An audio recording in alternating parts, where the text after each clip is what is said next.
most churches these days are doing online broadcasting. So whether it's just an audio broadcast, podcast, more and more people are doing audio-visual presentations. So people that wouldn't necessarily come to church now are coming to church. A lot of people wouldn't cross the threshold of a church door because they're too embarrassed or too afraid or too frightened. But they're dialing in through Facebook and YouTube, and they're getting good church services, and they're getting drawn to the Lord through it. And many of these people are now giving their heart to the Lord. So where they wouldn't cross the threshold of a church building, now they're actually engaging through modern media like online messages. And so this is an encouraging thing to see.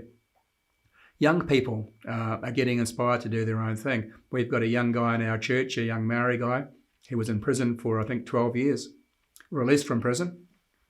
And but his passion was music, rap music. And the great thing is God's using that passion to be able to reach out to prison people where he was incarcerated with before.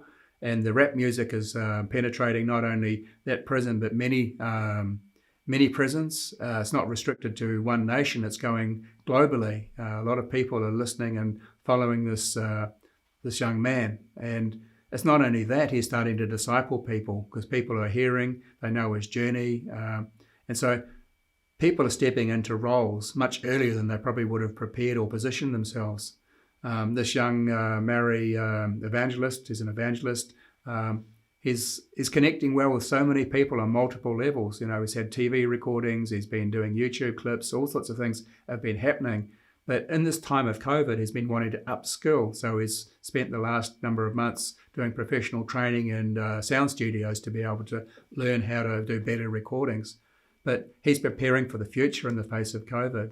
And the reality is we have to not take our foot off the accelerator with the Great Commission. We've got to keep our foot right on the accelerator and not put it on the brake. You know, the enemy has always wanted the church to shut down initiatives, prayer initiatives, mission outreach initiatives, global missions. So the reality is we have to be wise, we have to adapt with the time, not give up and sit down, but we have to roll up our sleeves and get stuck in. We've got to develop our podcasts, be more sensitive, enhance our online video initiatives, enhance our discipleship program. Many pastors are doing online discipleship resources now, as opposed to writing books and making people read books. They're doing online courses which are simple and clear and very specific, which is helping a new generation come to the Lord. But it comes back to local church, I guess, doing local mission. It builds from there. Like there's many people doing food banks, food programs. Start where you're at. One church might be able to only afford one substantial food parcel to a family, a needy family in their area. That's significant, and they might be able to do that once a week or once a fortnight. Other people are doing 40 food packs to people. That's a great initiative. It's the START program. Other churches won't do that, but I know they're doing bread programs every day. People come to their church physically to get bread. So there's initiatives out there. We just have to be adaptive. In our own little ministers network where I live, out of the churches that are there, 80% of those churches are now doing food banks. And it's amazing how the gospel is starting to get into the houses because these food banks are connecting with people, caring for people. And then the questions say, well, why are you doing this? And the gospel starts to open up with that. So we just have to be wise. Street ministries will always be enhanced, local ministries, but we can fortify some of these things. But the thing is, paradigm shifts are taking place in the Great Commission. COVID's always going to be around for next number of months, number of years, but we can be intentional in how we can engage in the Great Commission. Don't rely on the pastor to say, look, here's a project overseas, let's bankroll that one, because that's just only one initiative. As individuals, we can also engage. It might be sponsoring an orphan and an orphanage, and it's a very simple start. Tear Fund, World Vision, many of the agencies have got programs to do that. So sponsor children, sponsor a church planter.